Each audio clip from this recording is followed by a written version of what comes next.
संजय गांधी निराधार अनुदान योजना किंवा श्रावणबाळ योजनेचा तुम्हाला लाभ मिळवायचा आहे, पण पात्रता काय आहे, अटी शर्ती माहिती नाही.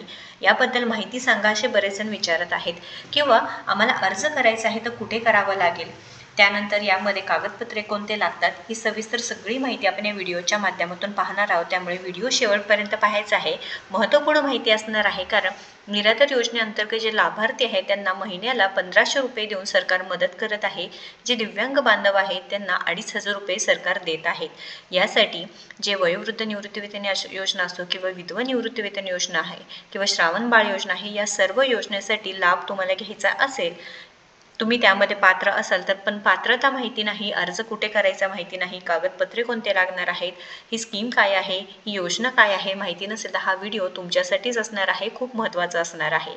तर तुम्ही पाहू शकता, social justice and special assistant department, government of Maharashtra, सामाजिक न्याय आणि विशेष सहाय्य विभाग यांच्यासाठी जी वेबसाईट दिलेली आहे ते म्हणजे MHADBTSAS SAS.maha80.org. सर्वात महत्त्वपूर्ण ही ऑफिशियल वेबसाईट आहे, गव्हर्नमेंटकडून आलेली ही नवीन वेबसाईट आहे, ज्यामध्ये तुम्हाला जे काही अपडेशन असतात या वेबसाईटवरती तुम्हाला मिळतात. आता नोव्हेंबरचा हप्ता कधी मिळणार हे सुद्धा या वेबसाईटवरती सांगितलेलं, म्हणजे मेसेज आल्यानंतर ते आपल्याला कळतं. पण त्यात पूर्वी तुम्हाला आता नवीन अर्ज करायचा आहे तर तुम्ही काय करू शकता, इथे गाईडलाईन्सवरती जायचं आहे. ही सगळी माहिती इथे दिलेली आहे. संजय गांधी निराधार अनुदान योजना आहे, त्यानंतर इथे श्रावणबाळ सेवा राज्य निवृत्तीवेतन योजना आहे, इंदिरा गांधी राष्ट्रीय वयोवृद्ध निवृत्तीवेतन योजना आहे. या सर्व योजनांची माहिती इथे तुम्हाला मिळणार आहे. सविस्तर माहिती आहे, खरी माहिती आहे, कोणतंही कन्फ्युजन नाही. तर आता बघूया आपण संजय गांधी निराधार अनुदान योजनेसाठी पात्रता काय आहे, निकष काय आहे, अटी व शर्ती काय असणार आहे. इथे तुमचं किमान 15 वर्षापासून महाराष्ट्र राज्याचे रहिवासी असणे आवश्यक आहे. तर लक्षात घ्या, संजय गांधी निराधार अनुदान योजनेसाठी तुम्हाला लाभ घ्यायचा आहे तर तुम्ही कमीत कमी 15 वर्षापासून महाराष्ट्र राज्याचे रहिवासी असणे आवश्यक आहे. वयोमर्यादा 18 ते 65 वर्षापेक्षा कमी असावे, म्हणजे काय 18 ते 65 वर्ष असणार आहे. कुटुंबाचे उत्पन्न, कुटुंबाचे नाव ग्रामीण शहरी भागाच्या दारिद्र्य रेषेखाली कुटुंबाच्या यादीत समाविष्ट असावे किंवा कुटुंबाचे वार्षिक उत्पन्न दिव्यांग लाभार्थ्यांसाठी प्रतिवर्षी रुपये 50,000 तर इतर सर्व लाभार्थ्यांकरिता रुपये 21,000 पर्यंत असणार आहे. दिव्यांग लाभार्थ्यांसाठी प्रतिवर्षी रुपये 50,000 दिलेले आहे व जे बाकीचे सर्व लाभार्थी आहेत त्यांच्याकरिता 21,000 पर्यंत आहे.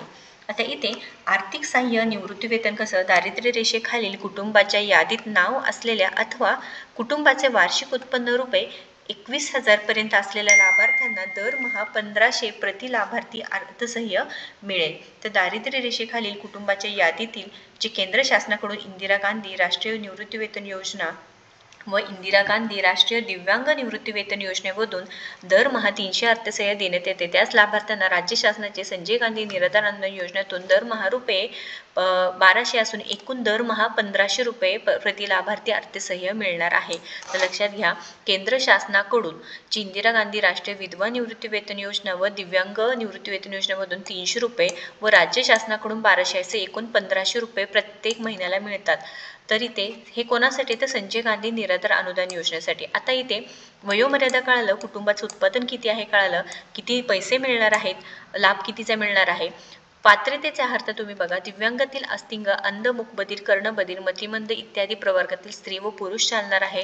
क्षयरोग, पक्षघात, प्रमस्तीघात, कर्करोग, एड्स, कुष्ठरोग, स्किलसेल व सार्वजनिक आरोग्य विभागाचे निश्चित केलेले दुर्धर आजारामुळे स्वतःचे चेतन चालवू न शकणारे स्त्री व पुरुष चालणार आहे. निराधार पुरुष, महिला, तृतीयपंथी, निराधार विधवा, घटस्फोट प्रक्रियेतील व घटस्फोट झालेल्या परंतु पोटगी न मिळणाऱ्या किंवा या योजनेखालील विहित असलेले उत्पन्न मर्यादेपेक्षा कमी पोटगी मिळणाऱ्या महिला, परित्यक्ता, देवदासी, अत्याचारित महिला व वेश्या व्यवसायातून मुक्त केलेल्या महिला व तुरुंगात शिक्षा भोगत असलेल्या कुटुंब प्रमुखाच्या पत्नीस लाभ, म्हणजे पात्रता बघू शकता तुम्ही, यांना सर्वांना मिळणार आहे. 18 वर्षाखालील अनाथ, दिव्यांग, सिकल सेलग्रस्त व अन्य दुर्धर आजाराने ग्रस्त मुले किंवा मुली असतील तर त्यांना पालकामार्फत लाभ देण्यास यावा.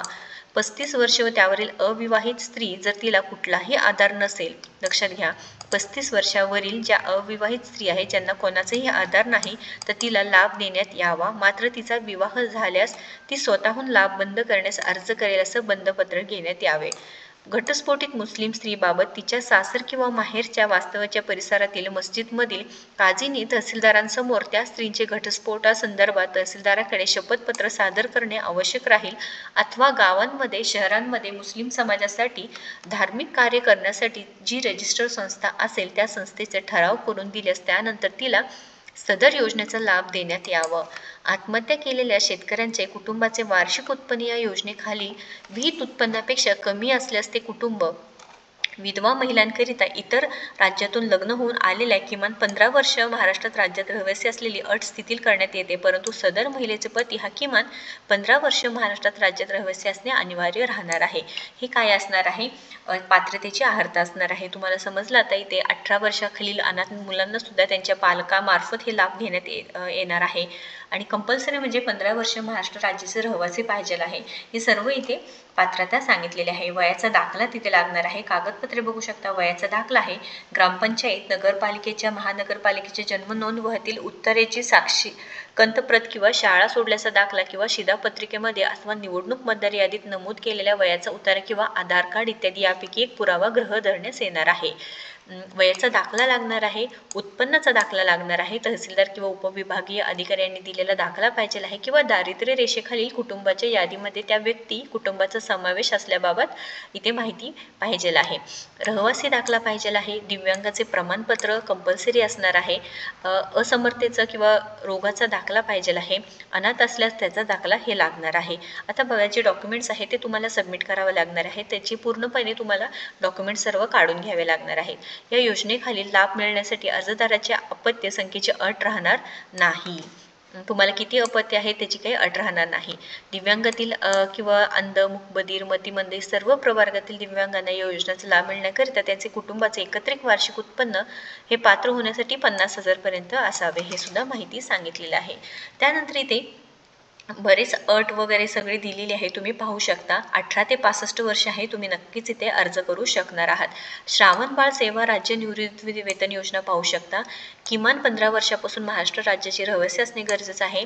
65 ते 65 वर्षावरील जे आहेत त्यांना इथे अर्ज करता येणार आहे. पात्रतेची अर्हता तुम्ही पाहू शकता.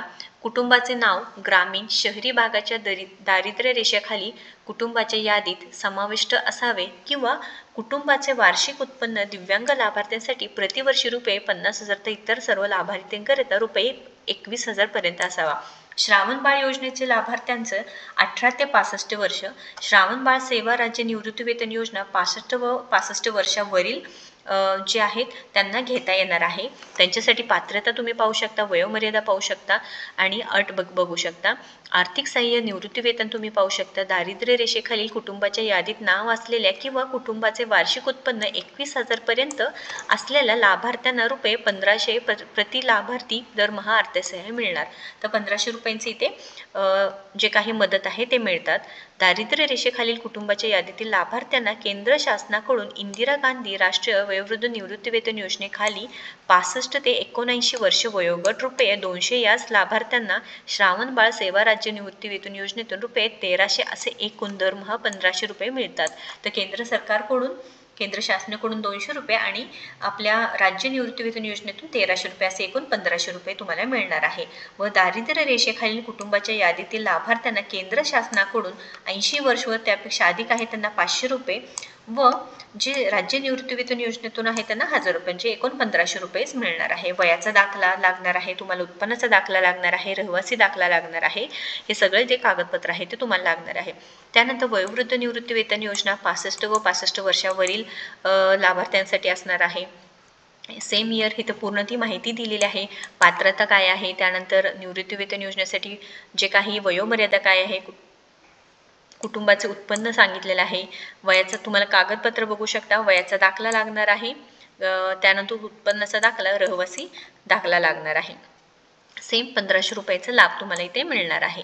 त्यानंतर इंदिरा गांधी राष्ट्रीय विधवा निवृत्ती वेतन योजना ज्यांचे वय 40 ते 79 पर्यंत वयोगटातील 40 to 79 वर्ष एज असेल अशा विधवा बहिणींना या योजनेचा लाभ मिळवता येणार आहे. कुटुंबाचे नाव ग्रामीण शहरी भागाच्या दारिद्र्य रेषेखालील कुटुंबातील यादीत समाविष्ट असावे. त्यानंतर लाभ तुम्हाला 1500 रुपयांचे मिळणार आहे. केंद्र शासनाकडून 300 रुपये आणि आपल्या राज्य शासनाकडून 1200 रुपये मिळणार आहे. पात्रता बघू शकता. दारिद्र्य रेषेखालील कुटुंबाच्या यादीत नाव असणे आवश्यक व पतीचे निधन झाल्याबद्दल संबंधित ग्रामपंचायत, नगर परिषद, महानगरपालिकेच्या मृत्यू नोंदवहीतील उतारा सादर करणे आवश्यक राहणार आहे. वयाचा दाखला तुम्हाला लागणार आहे, कारण वयोमर्यादा 40 ते 79 पर्यंत असणार आहे. उत्पन्नाचा दाखला लागणार आहे. रहिवासी दाखला तुम्हाला इथे लागणार आहे.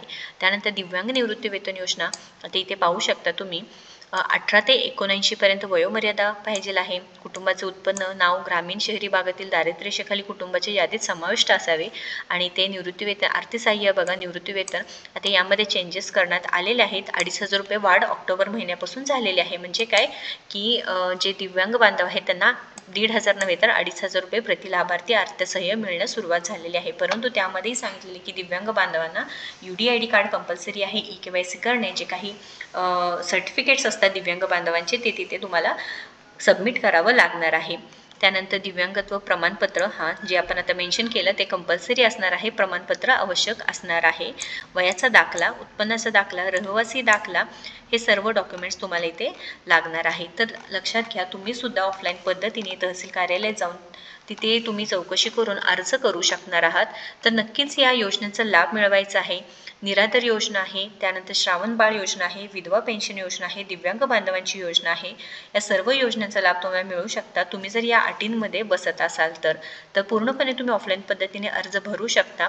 आणि ही पूर्ण माहिती जी ऑफिशियल वेबसाईट आहे त्यावरती दिलेली आहे. तुम्हाला अजून काही अडचण येत आहे, कुठे कोणते कागदपत्र समजलं नाही तर नक्कीच कमेंट करून विचारायचं आहे. ज्यांना गरज आहे त्यांच्यापर्यंत ही माहिती नक्कीच पोहोचवायची आहे, कारण बऱ्याचशा अशा योजना आहेत त्या आपल्या लाभार्थ्यांना माहिती नसतात आणि या योजनेचा लाभ त्यांच्यापर्यंत पोहोचत नाही. त्यामुळे नक्कीच महत्त्वपूर्ण माहिती आहे. महत्त्वपूर्ण माहितीला जास्तीत जास्त शेअर करा आणि अशाच महत्त्वपूर्ण माहितीसाठी आपल्याला फॉलो व सबस्क्राईब करा. धन्यवाद.